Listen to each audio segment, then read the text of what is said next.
जय जगन्नाथ स्टूडेंट्स स्वागत करुछि रश्मि ट्यूटोरियल को। तो पीजी एडमिशन पाई आज आपण मानकर फास्ट राउंड सिलेक्शन आसीबो जोटा कि 4टा PM रे।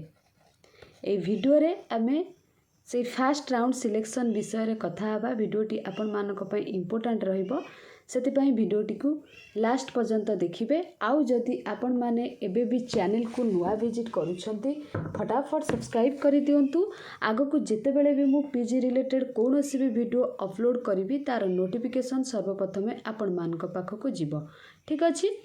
ता पूर्वरु आपण मानकु आउ गोटे कथा कहि रखे, जदि आपण मानकर किछि भी इंपोर्टेंट लिंक माने शीघ्र पाइबा पई आज आसीबा आपण मानकर फास्ट राउंड सिलेक्शन लिस्ट सेटार आपण माने फास्ट लिंक पाई परिबे टेलीग्राम चैनल। डिस्क्रिप्शन बॉक्स रे टेलीग्राम चैनल लिंक दे देछि, फटाफट जॉइन हो जातु। तो आपण माने समस्ते जानि छंती साम्स ओडिसा रे आपण मानकर कोन सर्च करि देबे निज फोन रे, क्रोम रे हो कि गूगल रे हो। टिके बैकग्राउंड पाई आपण माने एडजस्ट करूथिबे, टिके भी जदि किछि इश्यू थिबो टिके बाहर अछि। तो फास्ट कोन करिवे आपण माने साम्स ओडिसा सर्च करदेवे निज फोन क्रोम आ गूगल रे।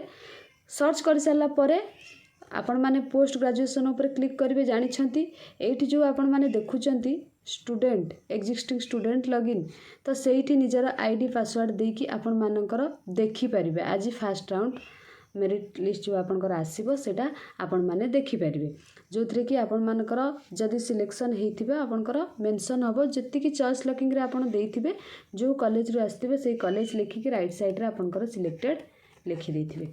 ठीक अछि। तो आपण माने चारिटारे जानि परिबे से रिलेटेड वीडियो तो मु आपण मानक पई नै आसीबे। तापर आपण माने ग्रेजुएशन कंप्लीट कलेनी केमिति देखिबा समस्त तो जानिथिबे, सेडा मते कहबा को पड़िबो नाही, मु भी कहू नाही सेटा ऊपर। आउ जोटा इम्पोर्टेंट कथा माने सेटा ही आपण मानकु कहूची। तो आपण मानकर जो कॉलेज रू आसीबो प्राय पिला 10टा कॉलेज चॉइस लॉकिंग करि देथिबे हैला। तो आपण मानकर जोठी भी आसु हैला, आपनकर मन पसंद कॉलेज सेटा थाउ कि न थाउ, घर पाखरु दूर हो जहाँ भी हो, आपण माने कोन करिवे जते बेले फास्ट मेरिट लिस्ट आसीबो स्लाइड फ्रीज फ्लोट 3टा जांको भितरु गोटे ऑप्शन चूज करिवे। किछि पिला मते काली मेसेज करूछंती कि मैम आमे किछि चूज न करी कि एडमिशन न करी कि रहि गेले सेकेंड राउंड मेरिट लिस्ट जते बेला आसीबो सेते बेला हमर एडमिशन हे जिवो कि से भूल आदो भी करिवेनी। बारंबार कहूची सबु वीडियो रे कहूची जा हेले भी आपण मानकु ए 3टा ऑप्शन भितरु गोटे ऑप्शन चूज करिया को पड़िबो। चूज कले ही जाए कि आपण माने सेकेंड जो से सेकेंड रे आसु कि न आसु सेथिरे आपण मानकर आसीबो लिस्ट। जदि फास्ट लिस्ट रे आपनकर मन पसंद रो न मिलिछि आ जदि आपण माने किछि भी चूज करू नाहंती 3टा जांक भितरु, ताहले आपण मानकर कॉमन एप्लिकेशन फॉर्म बा काफटी रिजेक्ट करि दिया जिवो, जहा फल रे आपण माने एडमिशन प्रोसेस रु बाहरी गले हैला। आउ ए वर्ष आपण माने एडमिशन करि पारिबे नाही, एटा बारंबार आपण मानकु कहूची। जदि आपण मानकर मन पसंद रो कॉलेज मिली नाही आपण माने स्लाइड अप टाकू करि पारिबे, बुझि परछंती। आउ जदि आपण मानकर रहिबार अछि से कॉलेज रे फ्रीज करि देबे, मन पसंद रो कॉलेज आ सब्जेक्ट मिलिछि फ्रीज करि देबे। फ्रीज ऑप्शन चूज कला परे आपण मानकर इंटिमेशन लेटर डाउनलोड हे जिवो, तापर आपण मानकर पेमेंट भी शो कर देबो। सेटा मु संध्या रे आपण मानक पई वीडियो नै आसीबी, आपण माने जानि परिबे केमति कोन इंटिमेशन लेटर डाउनलोड करिवे कि ता सहित आपनकर पेमेंट केमिति पे करिवे, किछि भी भूल भाल करिवेनी। तापरे आपण माने भाबी सारिबे, मु प्रथम सब बेले कहिछि आपण माने निजे माइंड मेकअप करि सारिबे, तापरे 3टा जांक ऑप्शन चूज करिवे। आ फ्लोट केते बेले आपण मानकर मनेकर फकीर मोहन यूनिवर्सिटी रे पढिबार अछि, फिजिक्स ऑनर्स रे पढिबार नाही, ईवीएस रे पढिबार अछि, तो सेही जगह रे आपण माने कोन करिवे चूज करिवे फ्लोट हैला। किंतु 3टा जांक ऑप्शन आपण मानक पई मैंडेटरी। आ पैसा तो आपण मानकु मु कहि देछि केते कोन लागिवो, सेटा आपण माने रखि दियंतु, काहे कि आपण मानक हाथ रे टाइम नाही। जानि छंती 24 तारिख पर्यंत फास्ट राउंड सिलेक्शन एडमिशन, तो सेथि पई आपण माने पैसा भी जो कॉलेज रे आपनकर 10टा जांक कॉलेज रे देइ छंती से 10टा जांक कॉलेज रो आपनकर देखि दियंतु, माने फीस केते रहउची एडमिशन फीस, तो को भी कॉलेज रो आपनकर ଆସିପାରେ ବୁଝିପାରୁଛନ୍ତି। ଆଉ ଯେଉଁମାନେ ଭାବୁଛନ୍ତି କି ମୋର ଏତିକି ମାର୍କ ଅଛି ମ୍ୟାମ୍ ମୋର ଆସିବ କି ଆଜି, ସମସ୍ତେ ଏମିତି କମେଣ୍ଟ କରୁଛନ୍ତି। ସେଥିପାଇଁ ୱରିଡ୍ ହେବା କିଛି ଆବଶ୍ୟକ ନାହିଁ। ଏତେ ଦିନ ଆପଣମାନେ ଧୈର୍ଯ୍ୟ ଧରିକି ରହିଲେଣି, 4ଟା ପର୍ଯ୍ୟନ୍ତ ୱେଟ୍ କରିକି ରହିବେ। 4ଟା ବେଳକୁ ଆପଣମାନଙ୍କର ତ ପଳେଇ ଆସିବ, ଠିକ୍ ଅଛି। ଆସିଲେ ବଢ଼ିଆ କଥା, ଯଦି ବି ନ ଆସୁଛି କିଛି ଟେନସନ୍ ନେବାର ଆବଶ୍ୟକ ନାହିଁ। ଆପଣମାନଙ୍କର ଆଉ ଥରେ ଆସିବ, ଫେଜ୍ 2 ଅଛି, ତାପରେ ଆପଣମାନଙ୍କର ଫେଜ୍ 3 ଅଛି। ଏ ବର୍ଷ ନହେଲେ ଆର ବର୍ଷ ଆପଣମାନଙ୍କର ଅଛି। ୱରିଡ୍ ନ ହେଇକି ଧୈର୍ଯ୍ୟର ସହକାରେ ୱେଟ୍ କରନ୍ତୁ, କାହାର ହେଉଛି କାହାର ହେଉନାହିଁ, ଠିକ୍ ଅଛି। ଆଉ ଯେଉଁମାନଙ୍କର ହେବ ଟିକେ ଭାବି ଚିନ୍ତିକି 3ଟା ଯାକ ଅପସନ୍ ଚୁଜ୍ କରିବେ, ସେ ସ୍ଲାଇଡ୍ ହେଉ, ଫ୍ରିଜ୍ ହେଉ, ଫ୍ଲୋଟ୍ ହେଉ, ଠିକ୍ ଅଛି। ଆପଣମାନେ କିଛି ପିଲା କ'ଣ କରିବେ, 4ଟା PM ତାଙ୍କର ଆସିବ, ସପୋଜ୍ ଉତ୍କଳରୁ ପଳେଇ ଆସିଛି, ମନ ପୁରା ତାଙ୍କର ଖୁସି ହେଇଯିବ, ସାଙ୍ଗେ ସାଙ୍ଗେ ଗୋଟେ ଅପସନ୍ ଚୁଜ୍ କରିଦେବେ, ଆଗ ପଛ କିଛି ଚିନ୍ତା କରିବେ ନାହିଁ। ସେମିତି ଭୁଲ ଆପଣମାନେ କରିବେ ନାହିଁ। ମୁଁ ଆପଣମାନଙ୍କୁ ବାର ଭିଡ଼ିଓରେ କହୁଛି। ହଁ ଆସିଛି, ଉତ୍କଳ ୟୁନିଭର୍ସିଟିରୁ ଆସିଛି, ଆପଣମାନଙ୍କ ପାଇଁ ଖୁସିର କଥା।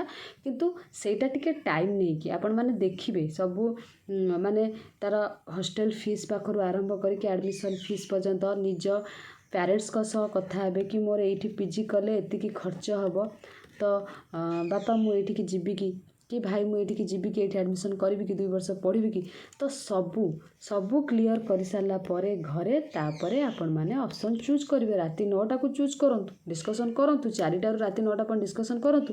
ଖାଲି ମୋର ଭିଡ଼ିଓ ଦେଖିକି ଯେ ଆପଣମାନେ ମାଇଣ୍ଡ ମେକଅପ୍ କରିଦେବେ, ଡିସିସନ୍ ନେଇଯିବେ, ସେଇଟା ନୁହେଁ। ମୁଁ ବାର ଆପଣମାନଙ୍କୁ କହିଛି, ନିଜ ପ୍ୟାରେଣ୍ଟସ୍ଙ୍କ ପାଖରୁ ତାଙ୍କର ସଜେସନ୍ ନିଅନ୍ତୁ, ନିଜ ଭାଇ ଭଉଣୀଙ୍କ ପାଖରୁ ସଜେସନ୍ ନିଅନ୍ତୁ। ଯଦି ବି ଆପଣଙ୍କର ପ୍ୟାରେଣ୍ଟସ୍ କିଛି ସଜେଷ୍ଟ କରିପାରୁନାହାନ୍ତି, ଭାଇ ଭଉଣୀମାନେ ସଜେଷ୍ଟ କରିପାରୁନାହାନ୍ତି, ଘର ପାଖରେ ଆପଣମାନଙ୍କର ସିନିୟରମାନେ ଥିବେ ଯିଏକି ଆଗରୁ PG କରିଥିବେ, ତ ସେମାନଙ୍କ ସହିତ ଆଟଲିଷ୍ଟ ଯାଇକି ଥରୁଟିଏ କଥା ହେବେ। କଥା ହେଇସାରିଲା ପରେ ତାପରେ ନିଜେ ମାଇଣ୍ଡ ମେକଅପ୍ କରିବେ, ମୋତେ ଏଇଟା କଲେ ଠିକ୍ ହେବ କି ମୁଁ ଏମିତି କଲେ ମୋ କ୍ୟାରିୟରକୁ ଭଲସେ, ମାନେ ମୋ କ୍ୟାରିୟରଟା ଗୋଟେ ଷ୍ଟେବୁଲ୍ ହେଇକି ରହିବ, ମୁଁ ସକ୍ସେସ୍ ହେଇପାରିବି।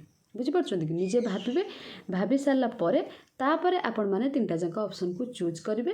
ତାପରେ ଆପଣ ଯେତିକି ବି ପେମେଣ୍ଟ ମୁଁ କହୁନି, ତ ସେତିକି ପେମେଣ୍ଟ ଆପଣଙ୍କର ଯଦି ଆପଣମାନେ ଫୋନ୍ପେ କିମ୍ବା ଗୁଗଲ୍ ପେ ଏସବୁ ମାନେ UPI ଟ୍ରାଞ୍ଜାକ୍ସନ୍ କରୁଥିବେ, ୟୁଜ୍ କରୁଥିବେ, ସେତିକି ପଇସା ଆପଣଙ୍କର ଫୋନ୍ରେ ରଖିବେ। ଯଦି ନିଜ ଫୋନ୍ରେ ଆପଣମାନେ ଇଣ୍ଟିମେସନ୍ ଲେଟର୍ ଡାଉନଲୋଡ଼୍ କରିବାକୁ ଚାହୁଁଛନ୍ତି, ଯଦି ବି ନିଜ ଫୋନ୍ରେ ଡାଉନଲୋଡ଼୍ ନ କରିବେ, ସେତିକି ପଇସା ରଖିଲେ ନେଟ୍କ୍ୟାପ୍ ବାଲାକୁ ଯାଇକି UPI ଥ୍ରୁରେ ଆପଣମାନେ ପେମେଣ୍ଟ କରିପାରିବେ। ବୁଝିପାରୁଛନ୍ତି? ତ କିଛି ପିଲା ଆପଣମାନେ କ'ଣ କରନ୍ତି କି ମୋବାଇଲରେ କରନ୍ତି, ମୋବାଇଲରେ କରିବେ, ସବୁବେଳେ ଦେଖିବେ ସେଟା ସବମିଟ୍ ହେଉଛି କି ନାହିଁ, ସ୍ଲାଇଡ୍ ଅପ୍ ଉପରେ କ୍ଲିକ୍ କଲେ ସେଇଟା ହେଉଛି କି ନାହିଁ ପରଫେକ୍ଟ ଭାବରେ, ସେଗୁଡ଼ାକ ସବୁ ନୋଟିସ୍ କରିବେ, ଠିକ୍ ଅଛି।